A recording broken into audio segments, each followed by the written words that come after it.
అప్పుల బాధలు వెంటాడుతున్నాయా? అయితే 6 JVR వారి జాతిరత్నాలు ధరించండి. అందరికీ నమస్కారం. వెల్కమ్ టు మనం టీవీ. నేను మీ పవన్ బెస్వాడ. ఈరోజు మాజీ ముఖ్యమంత్రి వైఎస్ జగన్మోహన్ రెడ్డి తెనాలిలో ఆ యువకులను పరామర్శించడం జరిగింది. అయితే గతంలో చూసుకుంటే వారి క్రైమ్ హిస్టరీ ఒకసారి చూసుకుంటే ఆల్రెడీ వాడిపైన 11 కేసులు ఉన్నాయి. 11 కేసులు కూడా గంజాయి కేసులు, దోపిడీ కేసులు, చైన్ స్నాచింగ్ కేసులు, ఇలాంటి కేసులు ఉన్నాయి. మళ్ళీ వాళ్ళు కానిస్టేబుల్ చిరంజీవి పైన దాడి చేస్తే ఆ దాడికి పోలీసులు తీసుకున్నటువంటి యాక్షన్ అది. దాన్ని నిరసిస్తూ వైసీపీ పార్టీ పెద్ద గందరగోళాన్ని సృష్టించిందని కూటమి ప్రభుత్వం అంటుంది. ఈ నేపథ్యంలోనే మాజీ ముఖ్యమంత్రి వైఎస్ జగన్మోహన్ రెడ్డి ఆ ముగ్గురు యువకుల్ని, ఆ కుటుంబాలని పరామర్శించడం జరిగింది. అక్కడ జగన్మోహన్ రెడ్డి గారు ఒక ప్రెస్ మీట్ కూడా పెట్టడం జరిగింది. దీనిపైన డిస్కషన్ చేద్దాం. మనతో పాటు అడ్వకేట్ రజనీ గారు ఉన్నారు. మేడం నమస్కారం. నమస్తే అండి. 11 కేసులున్న యువకులని పోలీసులు ఇలా వికృతంగా పబ్లిక్గా కొట్టారు. వాళ్ళ వికృత ప్రవర్తనకు ఇది పరాకాష్ట. అయితే 11 కేసులున్న యువకుల్ని ఇలా రోడ్డుపై నిల్చోబెట్టి కొడితే మరి ముఖ్యమంత్రి చంద్రబాబు నాయుడు గారి మీద 26 కేసులున్నాయి. ఆయన్ను కూడా ఇలానే కొడతారా? ఇది మాజీ ముఖ్యమంత్రి జగన్మోహన్ రెడ్డి గారు ఈరోజు ఆ ప్రెస్ మీట్లో తెనాలిలో చేసినటువంటి కామెంట్స్. ఎలా చూస్తున్నారు కామెంట్స్ని? నమస్తే అండి. ముఖ్యంగా నన్ను ఒక జనసేన అనేది కాకుండా ఒక న్యాయవాదిగా మనం ఈరోజు డిస్కస్ చేద్దాం. అంటే పార్టీలకు అతీతంగా మనం మాట్లాడుకుందాం. ఒక ప్రతిపక్ష నాయకుడికి మనం ఎందుకు అవకాశం ఇస్తున్నాం? అతను తప్పు చేశాడు, మర్డర్ చేశాడు, మానభంగం చేశాడు, చట్టాన్ని చేతిలోకి తీసుకోకూడదని ఈరోజు పోలీసు వారికి ఒక అద్భుతమైన మెసేజ్ ఇస్తుంది. అన్ని రకాలుగా కోర్టు చాలా విషయాలలో ఇలాంటి విషయాల్లో పోలీసుల్ని సస్పెండ్ చేస్తుంది.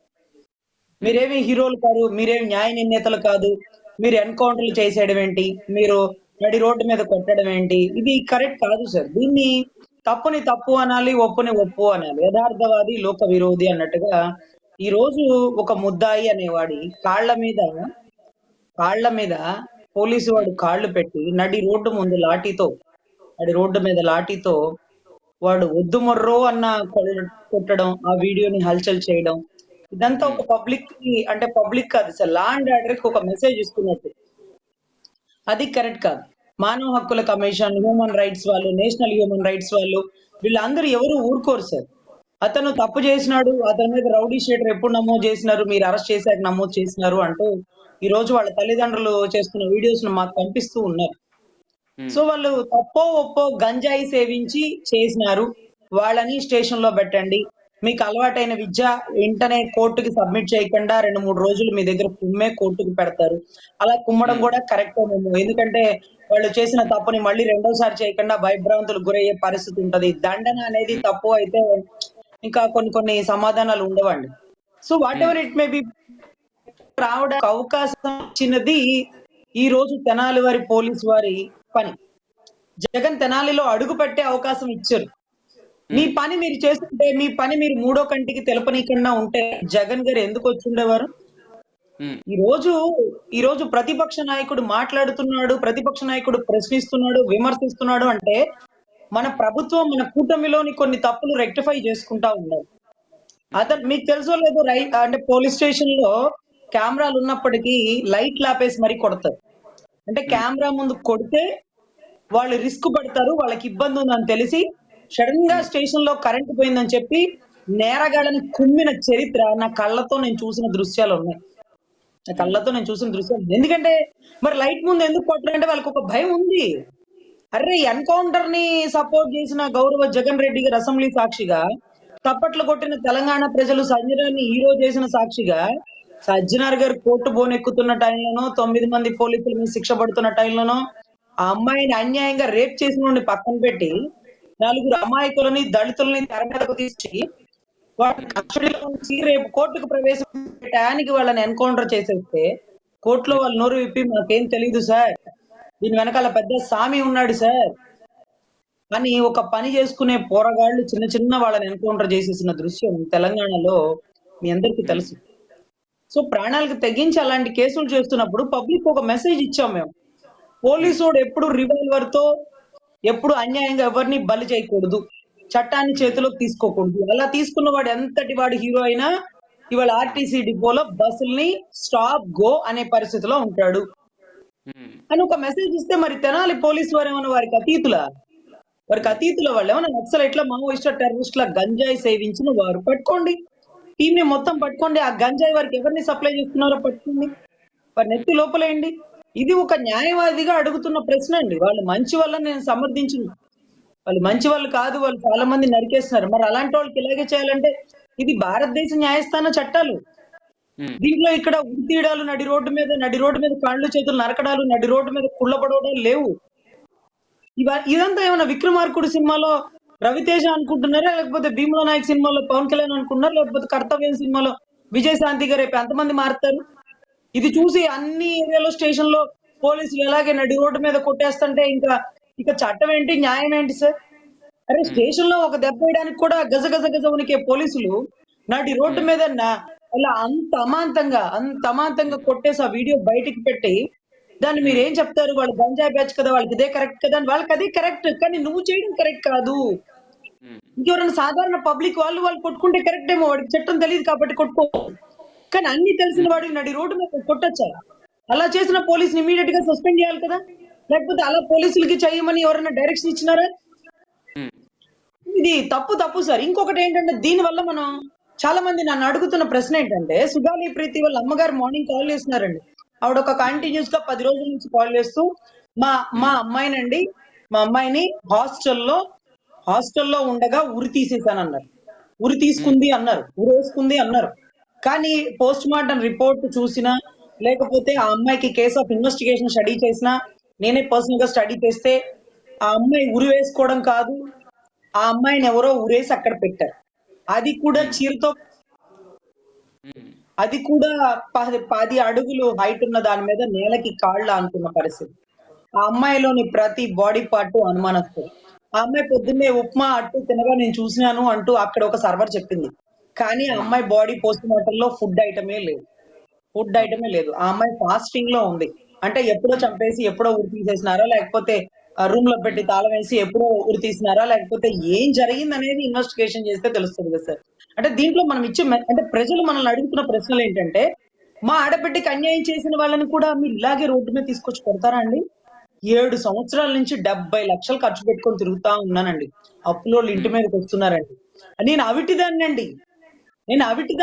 6 నెలల బిడ్డని, చంకలో ఉన్న బిడ్డని పక్కన పెట్టిన రెండో బిడ్డని, చనిపోయిన బిడ్డ కోసం 70-80 లక్షలు మా స్తోమతకి మించి, చిన్న స్థాయి ఉద్యోగస్తులం అండి.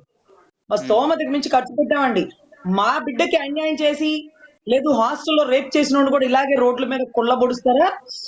పొడవర్లేండి. ఎందుకంటే వాళ్ళ దగ్గర డబ్బు ఉంది కదా, వాళ్ళ దగ్గర అధికార మదం ఉంది కదా, లేకపోతే వాళ్ళని ఏ ప్రభుత్వాలైనా కప్పెట్టేస్తాయి కదా. మరి మా బిడ్డకి ఎప్పుడు న్యాయం జరుగుతుంది? మా బిడ్డని అన్యాయం చేసిన కూడా అలా కొడతారా? అంటే దళితుడైతే ఒకటి, లేకపోతే డబ్బున్నోడైతే ఒకటే. ఇప్పుడు మేము ఎస్టీలం కదా, మరి మా బిడ్డకి అన్యాయం జరిగింది కదా, మీరు మా బిడ్డకి న్యాయం చేయరా? అంటే ఎస్టీలు తప్పు చేస్తే కొడతారు కానీ ఎస్టీలకు అన్యాయం చేసిన వాళ్ళని ఏమీ చేయరా అండి? అంటే అంటే డబ్బున్నోడికి ఒకలాగా, డబ్బు లేనివాడికి ఒకలాగా, పేదోడికి న్యాయం దొరకదు అంటూ వకీల్ సాబ్ లో పవన్ కళ్యాణ్ గారు చెప్తే ఏమో అనుకున్నాం. కానీ మేము ఇంత డబ్బు పెట్టినా కూడా మాకు న్యాయం దొరకదండి. అంటే డబ్బున్నోడికైనా న్యాయం దొరకదు, పేదోడికి న్యాయం దొరకదు, డబ్బున్నోడికి న్యాయం దొరకదు, పెద్దోడికే న్యాయం దొరుకుతుంది. రాజకీయ ఈ రోజు ఆందోళన, వైఎస్ జగన్మోహన్ రెడ్డి పర్యటనకి అటు దళిత సంఘాల నాయకులు, ప్రజా సంఘాల నాయకులు ఆందోళన చేశారు మేడం. అక్కడ ముఖ్యంగా కానిస్టేబుల్ భార్య తనని కదా పరామర్శించాల్సింది. ఆ రోజు ఆ రౌడీ షీటర్ల అనుచరులు దాడి చేస్తుంటే ఈ రోజు మా భర్త ఉండేవాడు కాదని చెప్పేసి ఆమె ఆందోళన వ్యక్తం చేస్తా ఉంది. ఆమె ఆందోళన ఏ విధంగా చూడాలి? జగన్మోహన్ రెడ్డి కనీసం ఆ కానిస్టేబుల్ పేరు కూడా తీయకపోవటాన్ని ఆ రోజు ట్వీట్ లో కావచ్చు, ఈ రోజు పరామర్శలు కావచ్చు, ఎందుకు తీయలేదనుకోవచ్చు? ఆయన ప్రవర్తన ఎలా చూడాలి మేడం? సార్ ఆయన ప్రవర్తన అలాగే చూడాలి సార్. అలాంటి వ్యక్తి గురించి మీరు మంచితనాన్ని ఎక్స్పెక్ట్ చేస్తే ఎలా సార్? ఈ రోజు మీరు అతనికి టికెట్ ఇస్తే ఆశ్చర్యపోండి. ఒక నందిగం సురేష్ లాంటి వారిని, అలాగే అరటి తోటలు తగలబెట్టి వాడిని తీసుకొచ్చి చట్టసభల్లో, లేకపోతే పార్లమెంట్ సాక్షిగా ఎంపీని చేసి ఈ రోజు ఏం మెసేజ్ ఇస్తున్నారు అంటే, నేరగాళ్ళకి రాజకీయ పదవులు పట్టం కడతాము అనే ఒక మెసేజ్ ఇస్తున్నారు. ఈ రోజు అటువంటి వ్యక్తుల నుంచి మనం మంచి విషయాలను ఎక్స్పెక్ట్ చేయలేకపోవచ్చు, కానీ మంచి వాళ్ళ నుంచి కూడా ఇలాంటి విషయాలు ఎక్స్పెక్ట్ చేయకూడదండి. అంటే ఈ రోజు పరామర్శించిన దాన్ని ఆయన సాక్షి టీవీనే కవర్ చేసి ఉండదు, కానీ ఆయన పరామర్శించారు. ఆయన ఎలా అని మిగతా టీవీ ఛానల్స్ అంతా దీని గురించే ప్రస్తావించారు. సో అన్యాయంగా బలైపోయిన ప్రతి ఒక్కరు మా బిడ్డకి ఇలా జరిగితే వాళ్ళని ఇలాగే కొడతారా, దళితులు అయితే కొడతారా? ఇలా వారికి ప్రశ్నోత్తరాలకి తావునిచ్చిన వారం అయ్యాం ఈ ప్రభుత్వం. అంటే తప్పు చేసినారు, వాళ్ళని పోలీస్ స్టేషన్ లో పెట్టండి. ఇప్పుడు జగన్ గారు వచ్చి మీరు కానిస్టేబుల్ భార్యని పరామర్శించలేదేంటి అంటే అసలు పరామర్శిస్తారా అండి? ఇప్పుడు నందిగాం సురేష్ గారు అరటి తోట తగలబెడితే దాని బాధితులను ఎప్పుడన్నా ఆయన పరామర్శించారా? తగలబెట్టి స్వామి భక్తి చూపించుకున్నోడికి ఎంపీ టికెట్ ఇచ్చారు కదా. మీరు ఆ కోణంలో ఎందుకు చూడట్లేదు?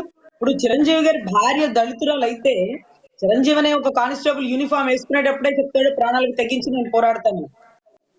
సో ఒకవేళ ఇలాంటి విపత్తు ఎదురైనప్పటికీ ఇప్పుడు అడుగుతున్నారు వాళ్ళు, సాక్ష్యాలు చూపించండి, కొట్టినట్టు తిట్టినట్టు లేకపోతే ఆ కానిస్టేబుల్ మీద దాడి చేసినట్టు అని అడుగుతున్నారు. ఇప్పుడు మనం ప్రశ్నించే పార్టీ అనుకున్నప్పుడు అవతల వాడికి ప్రశ్నలు వేసే అవకాశం లేకుండా సుపరిపాలన అందించాలి. సో దీంట్లో మనం ఒక్కటే మెసేజ్ తెలుసుకోవాలండి, లా అండ్ ఆర్డర్ ని చేతిలోకి తీసుకోవడం ఎంత తప్పో, గంజాయి సేవించి ఇలాగా దాడి చేసిన వాళ్ళని ఎలాంటి ట్రీట్మెంట్ ఇవ్వాలి, ఎలాంటి కఠినమైన చర్యలు తీసుకోవాలి, అరెస్ట్ చేసి నాన్ బెయిలబుల్ గా అరెస్ట్ చేసిన తర్వాత బెయిల్ కూడా రానివ్వకుండా ఎంత కఠినంగా ఉండాలి అనేది చట్టంలో మార్పులు తీసుకొని రావాలి. కానీ చట్టాన్ని ఏ పోలీసు వారు చేతిలోకి తీసుకుంటే నేషనల్ హ్యూమన్ రైట్స్ వాళ్ళు వచ్చేస్తారండి. ఇలాగే ప్రతిపక్షం వాళ్ళు ప్రశ్న విసురుకుంటూ వచ్చేస్తుంటారు. వాళ్ళు విసనకర్ర వేసుకొని విసురుకునే వరకు మన అవకాశం కల్పించకూడదు. సో ఖచ్చితంగా దీన్ని అయితే ఒక అధికార అంటే ఒక యాజ్ అన్ అడ్వకేట్ గా చెప్తున్నాను, ఇది కొంత తప్పు ఇమ్మీడియట్ గా చర్య తీసుకొని ఉంటే జగన్ గారు వచ్చి ఉండేవాళ్ళు కాదు. అదే ఈ రోజు జగన్ వచ్చి ప్రశ్నిస్తున్నాడు అంటే మనం ఆ ప్రశ్నలకి సమాధానం చెప్పాలి. తప్పు చేసినోడికి నువ్వు కొడితే తప్పేంటి అనే మాట మనం ఎప్పుడు స్లిప్ అవ్వకూడదండి. ఎందుకంటే మన రాజ్యాంగం మీద ప్రమాణం చేసి ఇచ్చాం వచ్చిన వాళ్ళం మనం. ఎందుకంటే రేపటి రోజు జైల్లో ఉండే ముద్దాయి చనిపోయినా గానీ జైలరు ఉద్యోగం సస్పెండ్ అయిపోతుందండి. ఎవడు ముద్దాయి లేకపోతే పోయాడు అని అనకూడదు, ముద్దాయిని కొట్టకూడదు. ముద్దాయికి అరెస్టెడ్ పర్సన్స్ రైట్స్ ఉన్నాయండి, డీకే బస్సు గైడ్ లైన్స్ ఉన్నాయి. సో ఇవంతా చట్టం తెలిసిన వాళ్ళకి ఇలాగ పనులు చేయడం కరెక్ట్ కాదండి. వాళ్ళలో వాళ్ళు కొట్టుకుంటే అది వేరే విషయం. చట్టం తెలిసిన వాడు కాళ్ళ మీద కాళ్ళు పెట్టి ఇలా కొట్టడం అంతా కరెక్ట్ కాదేమోనని యాజ్ అన్ అడ్వకేట్ గా నా ఉద్దేశం అండి. ఇదే తప్పు. ఈ పరామర్శలో మేడం జగన్మోహన్ రెడ్డిలో గమనించిన ఒకే ఒక్క మార్పు అంట కొన్ని కామెంట్స్ వస్తా ఉన్నాయి. ఈ రోజు పరామర్శలో జగన్మోహన్ రెడ్డి ఎక్కడా నవ్వలేదంట పాపం మేడం. దీనిపైన మీ కామెంట్ ఒక్క మాటలు ఏమని చెప్తారా? నవ్వలేదు అంటే అసలు అవును, చాలా చాలా సీరియస్ గా ఉన్నారు. ఇప్పుడే అదే ఫేస్ అది చూస్తున్నాను.